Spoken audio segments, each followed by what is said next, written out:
வணக்கம். மற்றொரு காணொலியில் இணைந்து கொள்வதில் மகிழ்ச்சி. இன்றைய தினமும் இலங்கையில் இடம்பெற்ற சில முக்கியமான செய்திகளுடைய தொகுப்பாகத்தான் இன்றைய காணொலி அமையப்பெறப் போகின்றது. அதன் அடிப்படையில் பார்க்கிற போது இலங்கையில் பல்வேறுபட்ட விடயங்கள் இன்றைய தினம் பேசப்பட்ட விடயங்களாக இருந்தன. அதிலும் குறிப்பாக சில முக்கியமான செய்திகளினுடைய தொகுப்பாகத்தான் இன்றைய காணொலி அமையப்பெறப் போகின்றது. அந்த வகையிலே பார்க்கின்ற போது இலங்கை அரசாங்கம் ஒரு அறிவிப்பை வெளியிட்டிருக்கின்றது. அது என்னவென்று சொன்னால், இந்த அமைச்சர்களுக்கான சலுகைகள்ல எந்தவிதமான மாற்றங்களும் கிடையாது என்று சொல்லி இலங்கை அரசாங்கம் அறிவித்திருக்கின்றது. இது தொடர்பிலும் நாங்கள் பார்க்க போகின்றோம். அடுத்ததாக இந்தியாவிற்கும் இலங்கைக்கும் இடையிலான ஒரு முக்கியமான தற்போது விடயம் பேசப்பட்டு கொண்டிருக்கின்றன. அந்த விடயம் தொடர்பாகவும் பார்க்க போகின்றோம். அடுத்து பார்க்கின்ற போது மஹிந்த ராஜபக்ஷ தொடர்பான ஒரு செய்தி தற்போது வந்திருக்கின்றன. அந்த செய்தியில என்ன விடயங்கள் கூறப்பட்டிருக்கின்றது, அவர் எவ்வாறான விடயங்களை மேற்கொண்டிருக்கின்றார் தொடர்பாக இன்றைய காணொலியில பார்க்க போகின்றோம்.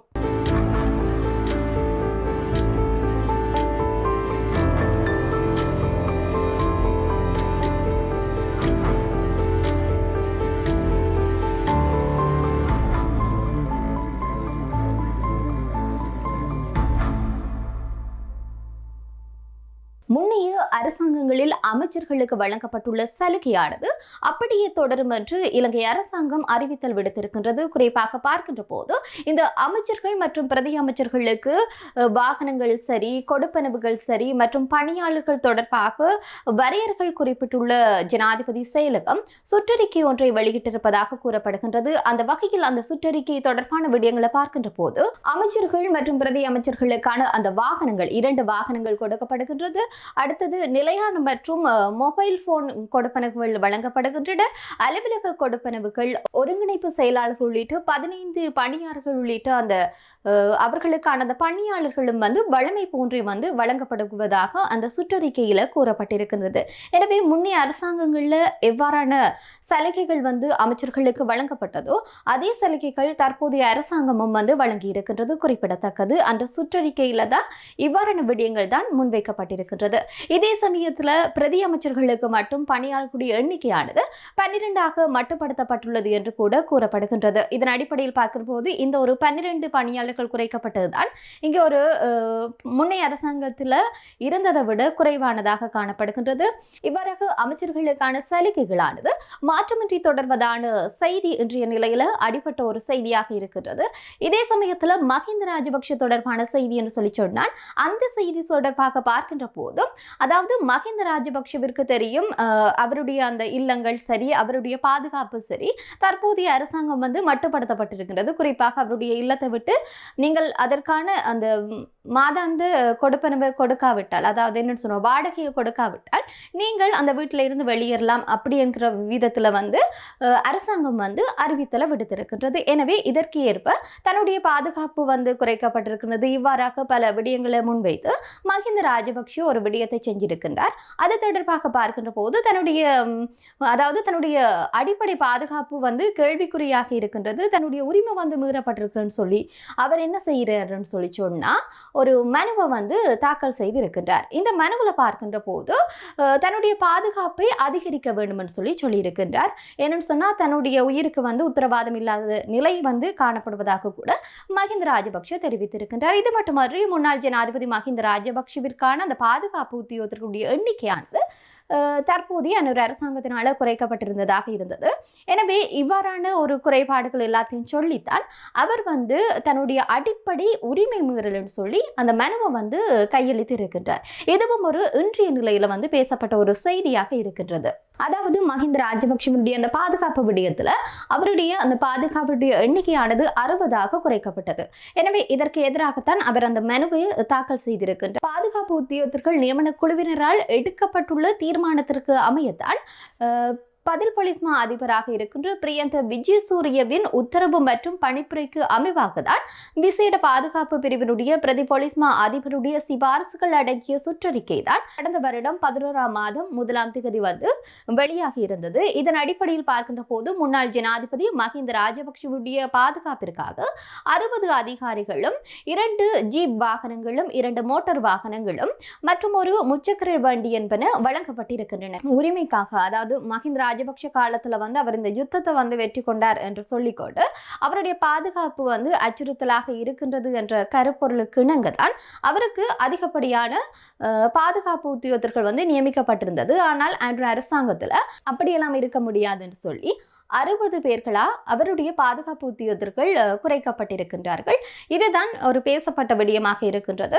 மேலதிக அதிகாரிகள் இருந்தால் பிரிவுக்கு பொறுப்பான டிஐஜியிடம் முறைப்பாடு அளிக்க வேண்டும் என்றும், வழங்கப்பட்ட வாகனங்களுக்கு அதிக எண்ணிக்கையிலான வாகனங்கள் இருந்தால் அவற்றை போலீஸ் போக்குவரத்து பிரிவில் ஒப்படைக்க வேண்டும் என்றும் குறித்த சுற்றறிக்கையில தெரிவிக்கப்பட்டிருந்த விடயமும் ஒரு முக்கியமான விடயமாக இருக்கின்றது. எனவே அவருடைய பாதுகாப்பு குறைக்கப்பட்டிருக்கிறது. ஆனால் மஹிந்த ராஜபக்ஷ தன்னுடைய பாதுகாப்பு அதிகாரிகள் அதிகரிக்கப்பட வேண்டும் என்று சொல்லி அவர் அந்த மனுவை வந்து சமர்ப்பித்திருக்கின்றார். இதேபோல மஹிந்த ராஜபக்ஷ தொடர்பான இன்னும் ஒரு விடயமும் முக்கியமான விடயமாக பேசப்பட்டது.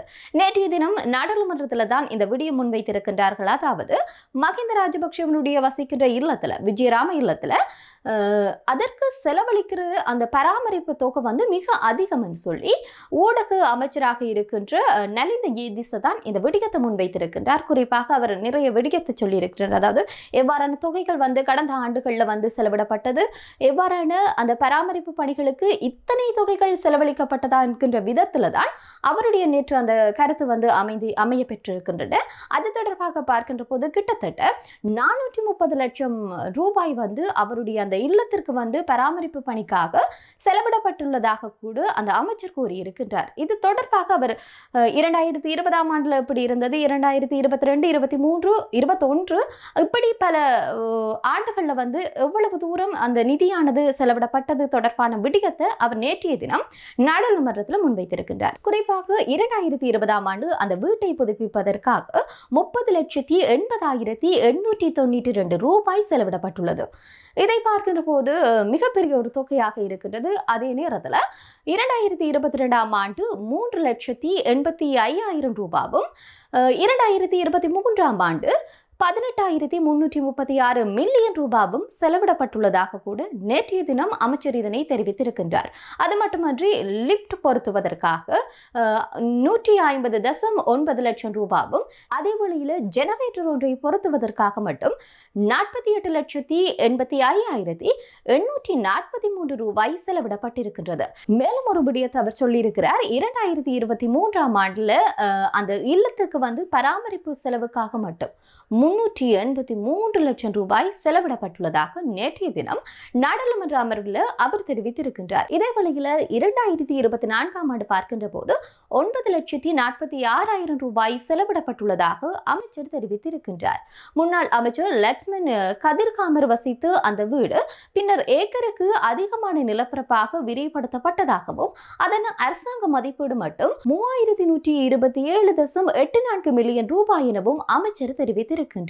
விஜயராம வீடு 35,334 சதுரம் எனவும் வீட்டினுடைய மாத வாடகை மட்டும் 46 லட்சம் ரூபாய் எனவும் நேற்றைய தினம் அமைச்சர் தெரிவித்திருக்கின்றார். இப்படியாக மஹிந்த ராஜபக்ஷவிற்கு அந்த வழங்கப்பட்ட இல்லமானது மிகவும் அதிகப்படியான செலவை செய்ததாக நேற்றைய தினம் நாடாளுமன்றத்தில் கூறியதனூடாக தெரியக்கூடியதாக இருந்தது. இதுவும் இன்றைய நாள்ல பேசப்பட்ட ஒரு விடயமாக இருக்கின்றது. இதே வேளையில இன்னும் ஒரு விடயமும் இன்றைய நாள்ல பேசப்பட்ட விடயமாக இருந்தது. யாழ்ப்பாணம் தொடர்பான ஒரு செய்தி தான் உலா வந்தது. இது இன்றைய நாள்ல மட்டுமல்ல, கடந்த சில நாட்களாகவே இந்த செய்தி வந்து அடிபட்டு கொண்டிருந்தது. அதாவது கலாச்சார நிலையத்தினுடைய பெயர் மாற்றம் தொடர்பிலான விடயம், அதாவது சர்ச்சையாக வந்து கடந்த காலத்துல வந்து சென்று கொண்டிருந்தது.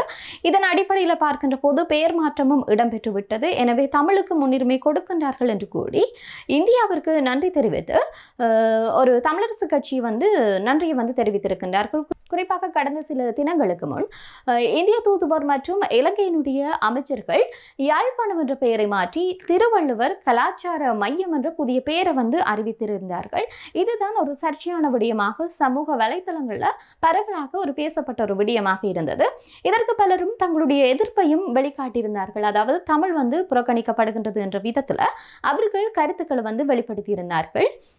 இந்த நிலையில தான் தமிழரசு கட்சியினுடைய பதில் தலைவராக இருக்கின்ற CVK சிவஞானமும் தன்னுடைய அதிருப்தியை வந்து வெளிப்படுத்தி மீள் பரிசீலனை செய்ய வேண்டும் என இந்தியாவிடம் கூட கோரிக்கையை விடுத்திருந்தார்.